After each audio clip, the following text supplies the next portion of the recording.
Hi, you're watching In English. My name's Inna. I'm a teacher of English, currently not teaching because I'm doing a master's degree, and a language enthusiast. I hope you are not going to hate me for the lighting because it's getting darker, it's the end of September, it's raining outside. I did what I could with the lighting, so I hope it's not too bad, because what I'm going to tell you today I think is really interesting and fascinating. But first, okay, I will now try and guess at least one way in which you have tried to learn a foreign language and it didn't work. Okay, ways that you have tried but they didn't work. So, number one, have you maybe tried learning lists of words and, to no avail? So, didn't help, didn't remember much. Okay. Number two, have you tried attaching sticky notes to objects around the house? And three, maybe you have tried doing lots of grammar exercises in order to learn to use a grammar rule in speech. So, have you tried any of those three, and have you failed at it? Or rather, have these techniques failed you? If yes, if I guessed at least one of them, okay, then you might want to hear what I'm going to say today, because I'm going to tell you about the lexical approach. If you are a learner, it might be interesting for you because that might be more effective than translating sentences on Lingualio, or Duolingo, or where do people do that? If you're a teacher and you haven't heard about the lexical approach, or you have but you didn't really understand what it is about, I don't know, then this video will give you a basic idea, and you also find further reading suggestions in the description. Okay, so I hope there will be something for everyone, both for learners and for teachers, no matter what languages, because this might work for languages other than English. Okay, although this approach has mostly been developed for English. That's true, and that's important. We will talk about this a little bit more at the end of this video. Anyway, let's begin. So we're now going to look at three core principles. Well, those that I single out really, because on some websites you might find more principles, okay, but I've just picked these three. I think they're really important, the most important ones. So three core principles of the lexical approach and how you can use them in practice, right? Because we don't want just the theory, we want to be able to use it as teachers and as learners, right? So let's start. The first one goes like this. Much of grammar is actually lexis, or much of grammar is actually vocabulary. So when you look at something you don't understand in a foreign language and you think, this is a grammar rule that I need to read about, memorize and drill. So drill means do lots of exercises. Think twice if you've ever thought that. Because this is indeed the way we have been learning languages for decades, if not centuries. We've seen language as a combination of two things, grammar and vocabulary or words, right? And we have thought that, okay, we've got the grammar like the present perfect in English, or Adjektivdeklination in German, or Subjuntivo in Spanish, right? So we've got this grammar and then we've got words. And what we have to do is just combine those two different things in a sentence, right? And then we've got a sentence and we're saying something. And sometimes we even thought the grammar was more important than words, right? I don't know about you, but when I was at school, we spent more time learning the tense system of the English language, for example, than learning new words. It doesn't have to be so. So learning a language, a foreign language, does not have to be based on learning grammar rules. Firstly, because words are more important. Why? So if you say, for example, I film see Interstellar. If I say, I film see Interstellar, do you understand what I'm saying? Like, more or less? Yeah, I think so. And I think you understand more than if I say, I have plus verb in the third form. Right? Without grammar, we can say little, but without words, we can basically say nothing. And even I have are words too, right? And this is my second point. At least some of grammar can be learned as words. So, especially when you're beginning to learn a new language, I'll explain. So when a person is starting to learn a new language, let it be English, it might be useful for them to learn I'd like as a single item. Just I'd like, I'd like, I'd like. That's it, I'd like. And just learn it, learn what it can be combined with. So for example, a person could say, I'd like a cup of coffee, or I'd like a glass of water, or I'd like some orange juice, or I'd like this salad, please. Or maybe even, I'd like to ask you about something, or I'd like to invite you to a party, or I'd like to go home. So you just learn the phrase, I'd like, or I'd like to. Learn when to use it, how to combine it with other words, with other phrases, and only after a while, when the learner is more confident about their language and knows more words, we could actually look into the grammar of this I'd like and, say it's actually I would like. And so this word is shortened to apostrophe D, and you can actually add it to other words as well. We would like, we'd like, he would like, he'd like, and so on and so forth. And we can actually develop a rule from there. But actually first learn the phrase, first learn the words, and only then, after a while, first learn to use it. And after a while, talk about the grammar of that phrase. Another similar example, when I started learning German, I learned the phrase auf jeden Fall very early on. At that point, I didn't know that Fall, for example, is masculine. I didn't know that the adjective jeden can actually have many forms, jeder, jeder, jedes, jeden. And that in this case, it's jeden because it's masculine accusative. Okay, I didn't need to learn that as an A1 learner of German, right? And I just memorized the phrase as it was, auf jeden Fall, auf jeden Fall. And I used it when I wanted. I knew where I could use it. I knew what it meant. Now I'm at approximately B1 and I know what's going on there grammatically, but I have only understood it quite recently, really. And now quickly going back to the first reason that I told you, that we can say more with words than with grammar. I don't think you will argue with me about that. I hope so. Remember the example, I film see Interstellar, right?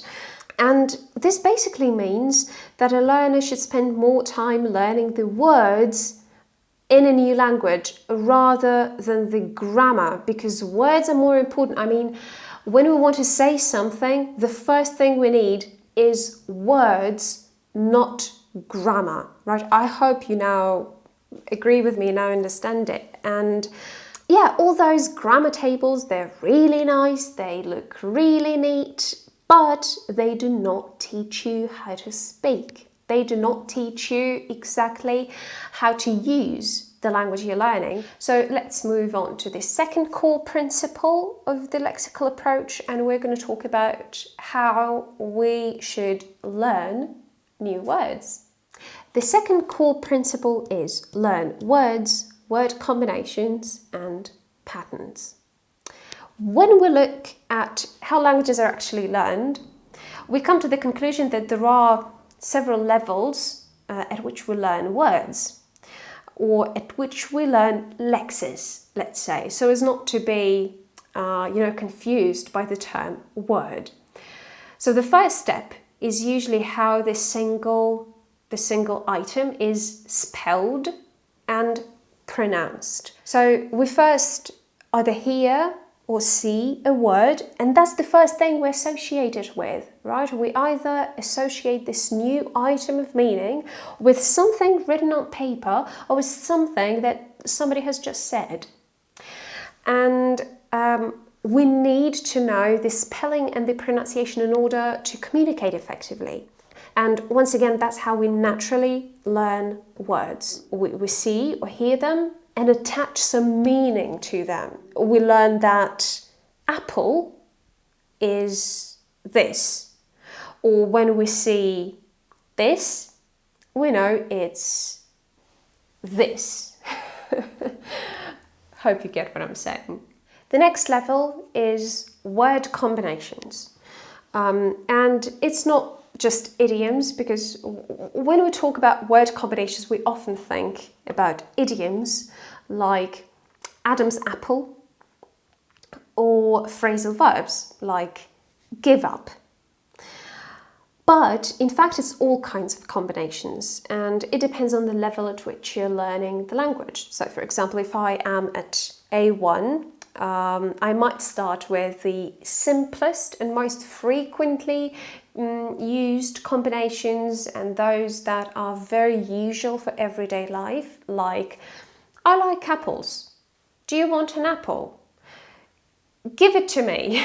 But then by C1, I will know an apple a day keeps the doctor away, or it's about 1 kilo, give or take. Thing is that phrases like I like apples, or can you give it to me please, may sound too simple to you. You may think that you will learn to use them anyway. As you are learning the language, you will just learn to put together those words, the words that these phrases consist of, that these sentences consist of. And well, yes, of course you will. But learning these combinations is useful for 2 reasons. Reason number 1 is that you learn the grammar together with them. So it's not that you first learn the grammar and then, learn to combine the words. No, you first learn the sentence, you first learn the phrase, and then you analyze the grammar in it. Or even without the analysis, you just learn to use the grammar in it. So for example, you learn that it's apples in I like apples, and not apple or the apple, right? We say I like apples. You learn that it's give it to me and not give it me, for example.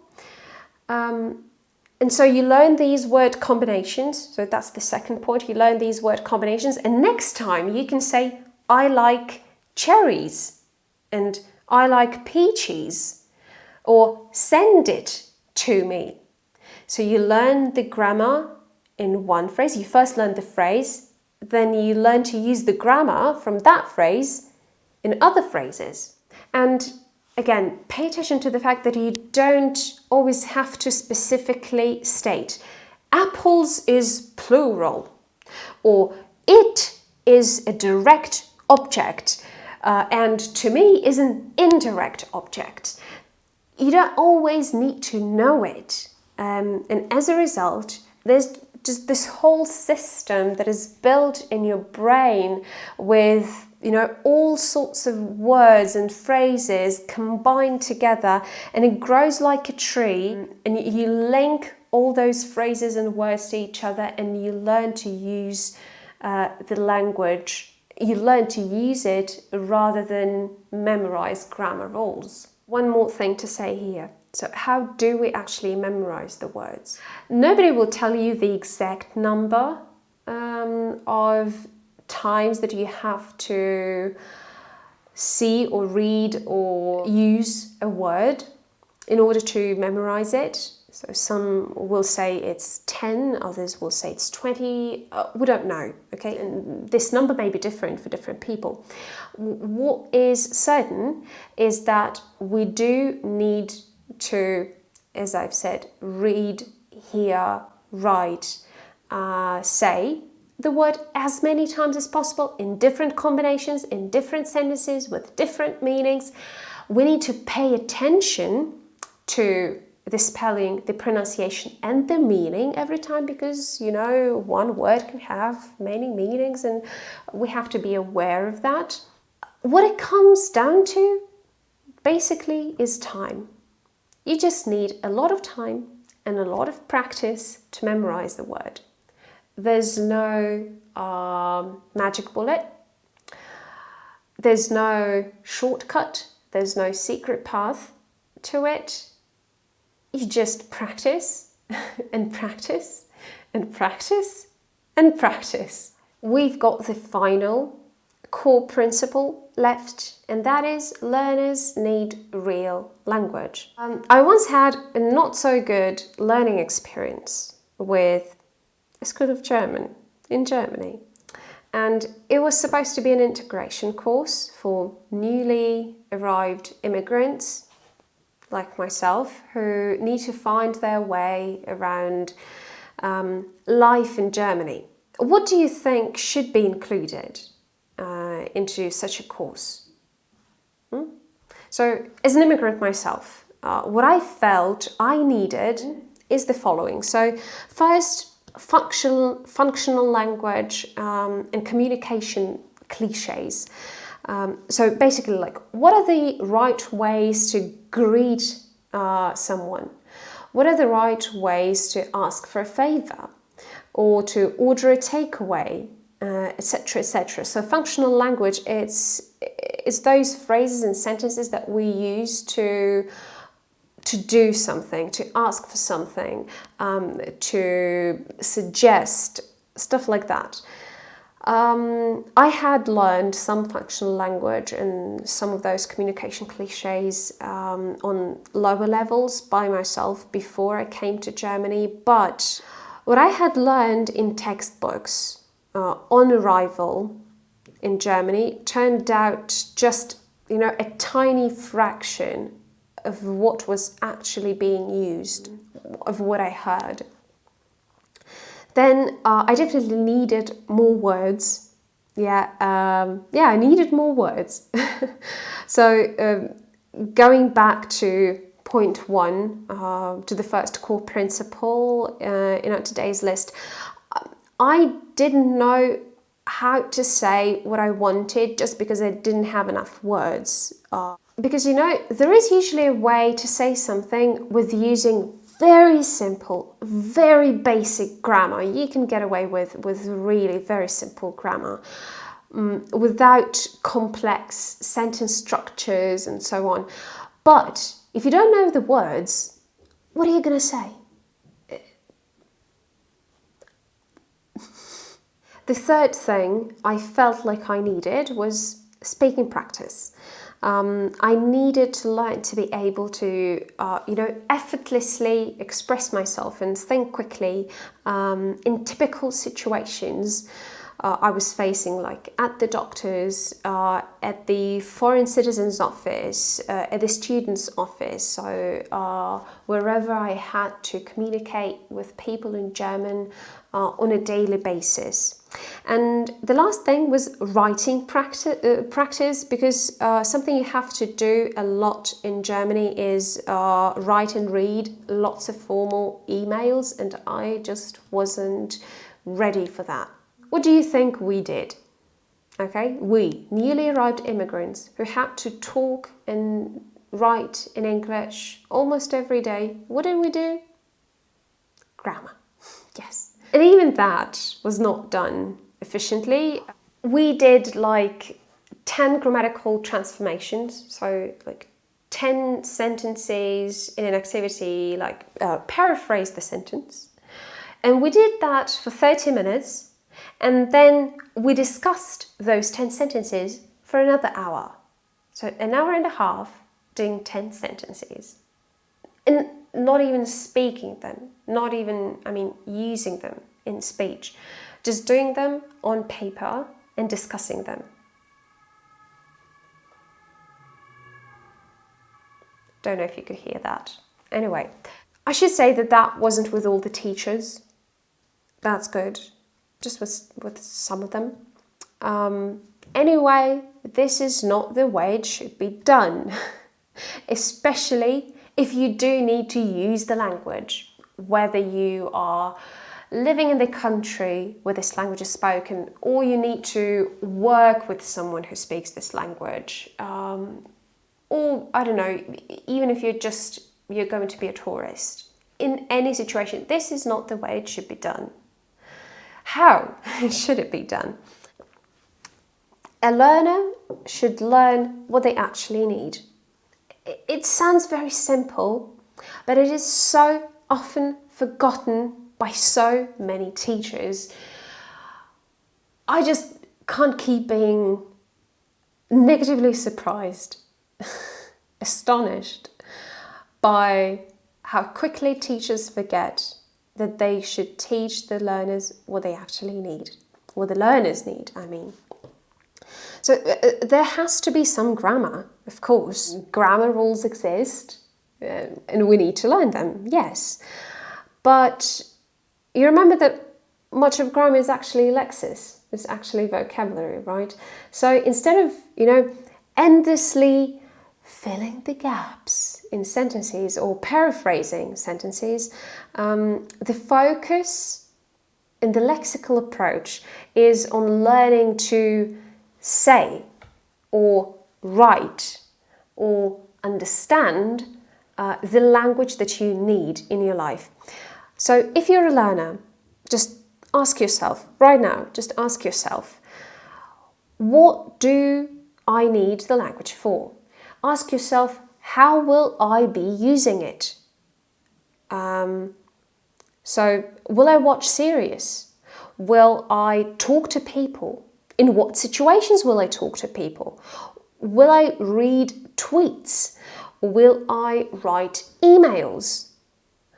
And if you're a teacher, always ask your student what exactly it is that they want to be doing with the language they're learning.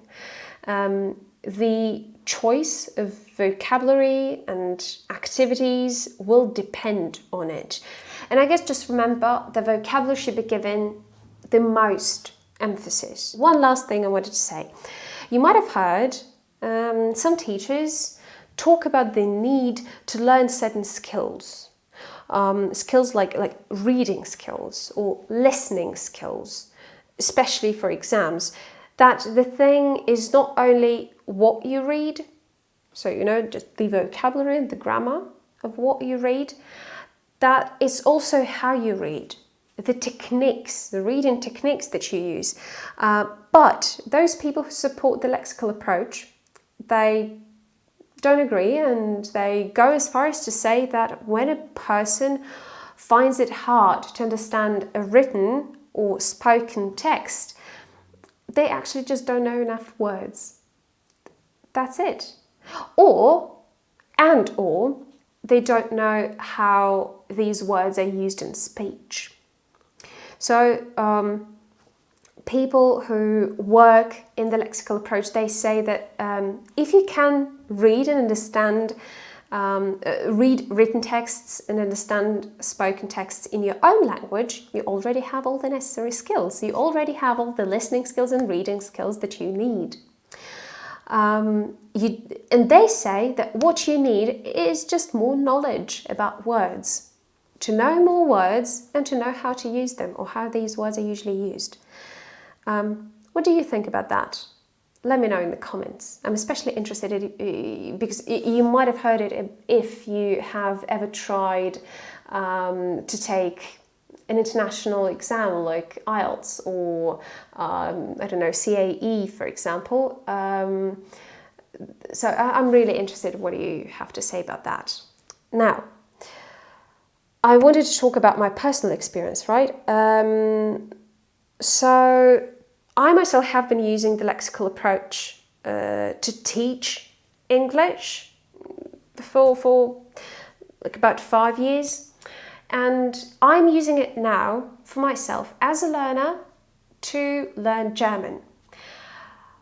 But this is not, of course, enough to say that the lexical approach will work for all the languages. I just don't have the right to say this. I don't have enough experience to say this. And honestly speaking, I'm not sure if anyone has enough experience to say that, because the lexical approach has mostly been developed, sorry, I'm spitting, for English, by teachers of English, for the English language.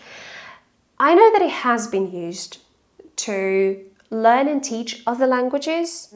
I definitely know about German, I know about Spanish, I know about Russian. I haven't heard if it has been used to learn other languages, especially if we're talking about, I don't know, Arabic or Japanese or Chinese. Whether the lexical approach is as effective for them as it is for English, for example, is yet to be seen. Whether the lexical approach is equally effective for languages where the syntax is very developed and but the morphology is very poor, like English, and whether it works equally well for languages like Russian or German with very rich morphology and, well, syntax is very different in Russian and German as well. But anyway, what I'm saying, languages are different, and whether the lexical approach works for all the languages, we don't know. And the second thing, does the lexical approach work for all learners? Definitely not, at least from my experience. You know, if anyone tells you that their approach is the best and the only one that will bring you results, don't trust them, because this is never true. It just can't be true. We all learn in similar ways, and yet at the same time, we all learn in different ways. We're all different.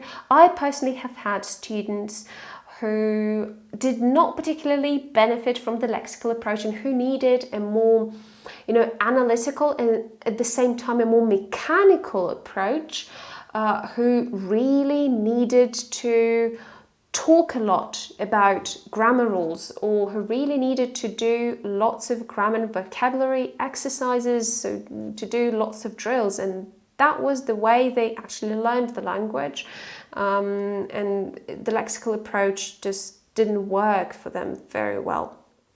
We are all different, and that is okay. So what I can recommend is just try out different approaches. Don't just stick to one. Try them out, see if they work, see which of them work better and which of them don't work for you. Be flexible, and remember that there's never this one-size-fits-all approach. It just doesn't work like that, and that is okay. So this is by no means a full account of the lexical approach, but I hope you got the general idea, and you can find more links in the description.